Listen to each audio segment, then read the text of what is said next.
Hello, friends. This is Dr. John WorldPeace, JD, the independent maverick candidate for President of the United States 2020. I want to talk to you today about Christianity as the new Judaism. It's about 5:30 Mountain Time on August the 8th. When Jesus died, the veil that closed off the Holy of Holies in Solomon's temple was rent in two.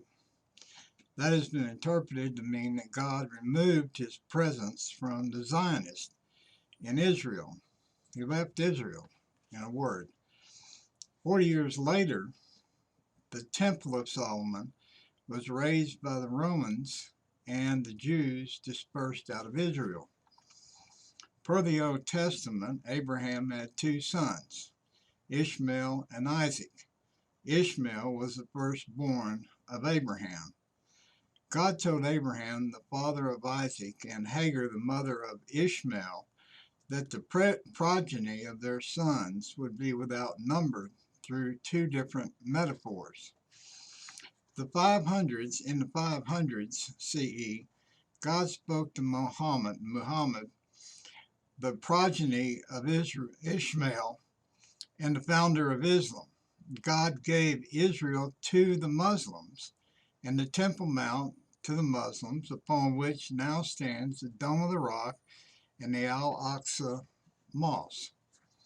So the factual history is that not only did God allow the Romans to destroy the Second Temple of Solomon and disperse the Jews, he gave Israel to the Muslims and he gave them the Temple Mount.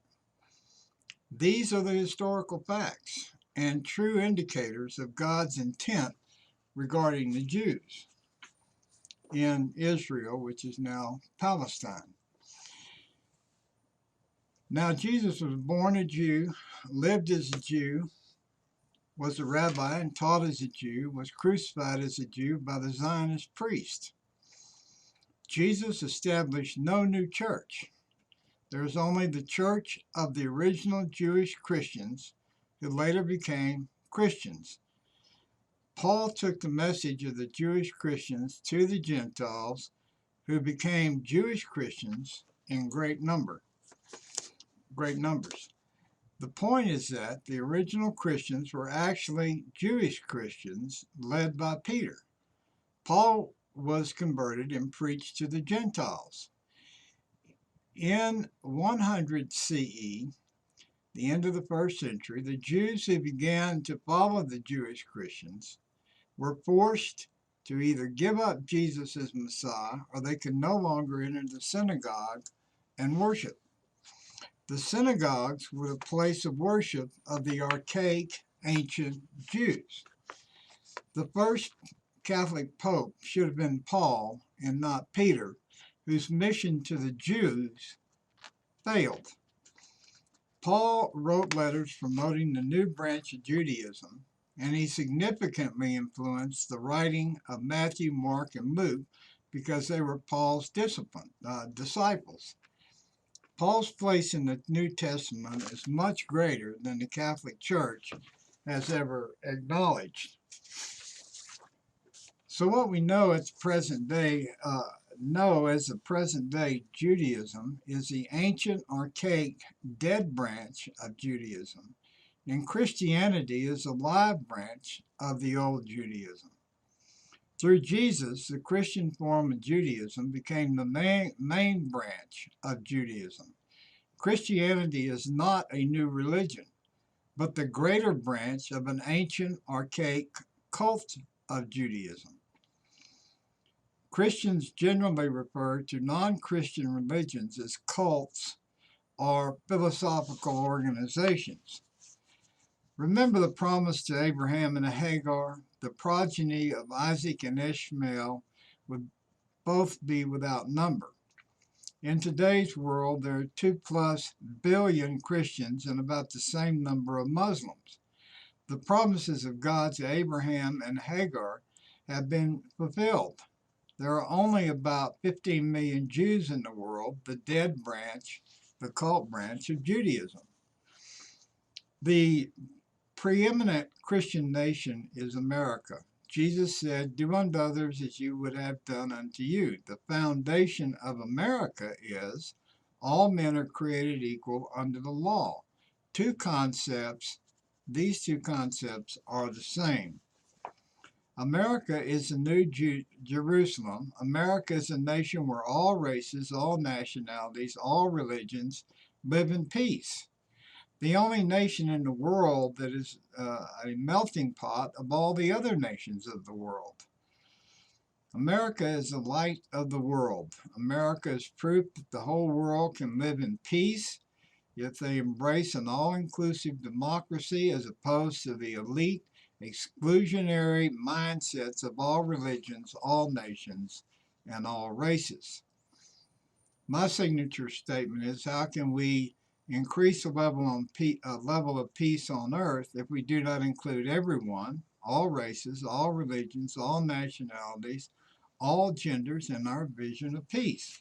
This is what America says, believes, and defends in their Constitution. Right now we have Christian nationalism that claims to promote God's agenda by supporting a president that is breaking God's laws. John the Baptist said, "Make straight the way of the Lord."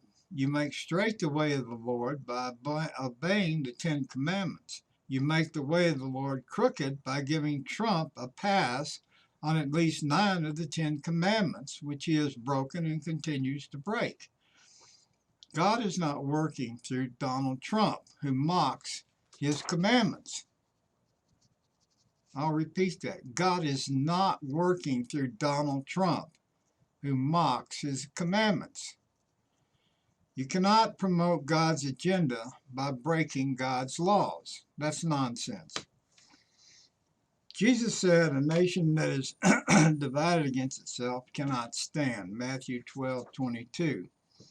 The current nation of Israel is an apartheid state, which is an anathema to American democracy.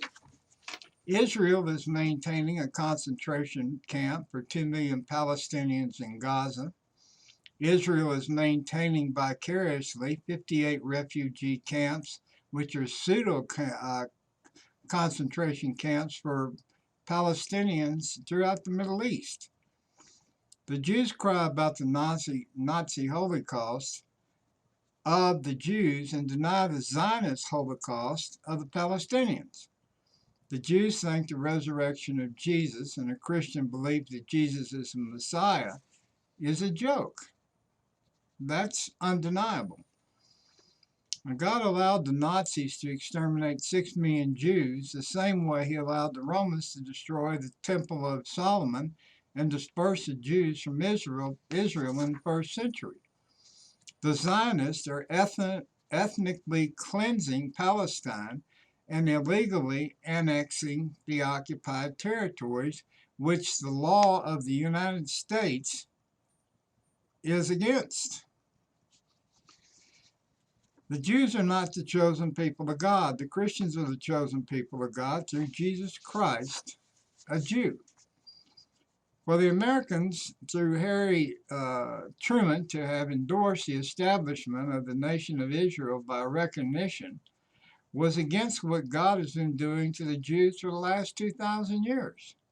For Trump and the fundamentalists and evangelical Christians to support Jews is contrary to what God seems to be doing with the ancient, archaic Jewish cult. The fundamentalists and evangelical Christians are the chosen people of God with all Christians, and they are insane to give their inheritance from God through Jesus back to the ancient, archaic cult Jews. The Zionist treatment of the Muslims is a repeat of the story of Cain and Abel, with the Jews being Cain and the Muslims being Abel. Both are Semitic people. They are half-brothers by virtue of having one father, Abraham. The Jews accuse the world of being anti-Semitic, but there are no greater and more vicious anti-Semitic people than the Jews in their treatment of the Palestinians. Zionism is the ancient archaic cult of Judaism and is a tail that significantly wags the American dog currently through Donald Trump. This is Dr. John WorldPeace, JD, August the 8th, 2019, about 5:30 in the evening, 5:45. Have a good day, and thank you for your consideration.